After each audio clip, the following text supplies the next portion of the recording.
बिस्मिल्लाहिर्रहमानिर्रहीम। अस्सलाम वालेकुम दोस्तों, फ़ख्र पाकिस्तान और शेर दिल ने शहंशाह अफरीदी ने लाहौर कलंदर के दिल गार्डन गार्डन कर दिए।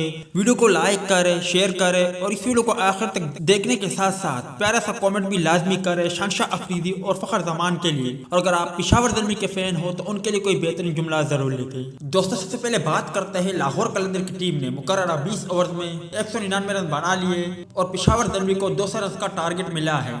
अब्दुल्ला शफीक 41, फ़ख्र ज़मान की बात करें तो उन्होंने इंतहाई जारहाना बल्लेबाजी का मुजाहरा किया और शानदार 66 रन बनाए। इस दौरान फ़ख्र ज़मान ने टूर्नामेंट में बड़ा एजाज भी अपने नाम हासिल किया और वो अब तक टॉप स्कोरर बन गए हैं। कामरान गुलाम 30, मोहम्मद हफीज 37 और आखिरी लम्हात में राशिद खान ने 3 शानदार छक्के लगाकर लाहौर के स्कोर को 199 तक पहुंचाने में अहम किरदार अदा किया। दोस्तों, हज़रतुल्लाह ज़ज़ई की बात करें तो वो इंतहाई जारहाना बल्लेबाज है। अगर वो 6 से 8 ओवर तक क्रीज पर खड़े रहे तो यकीनी तौर पर मुखालिफ टीम की बरकस निकाल देते हैं, मगर इस बार उनका मुकाबला शहंशाह अफरीदी से हुआ और शहंशाह अफरीदी लाहौरियों के दिल जीते, क्योंकि हज़रतुल्लाह ज़ज़ई को शहंशाह अफरीदी ने इंतहाई हैरानकुन डिलीवरी करते हुए क्लीन बॉल किया और T20 वर्ल्ड कप में जिस तरह की बॉलिंग उन्होंने इंडिया के खिलाफ की थी उनकी याद ताज़ा कर दी। दोस्तों, जवाब में पेशावर ज़ल्मी के बल्लेबाजों ने भी मुज़ाहमत की मगर अपनी टीम को शिकस्त से ना बचा सके।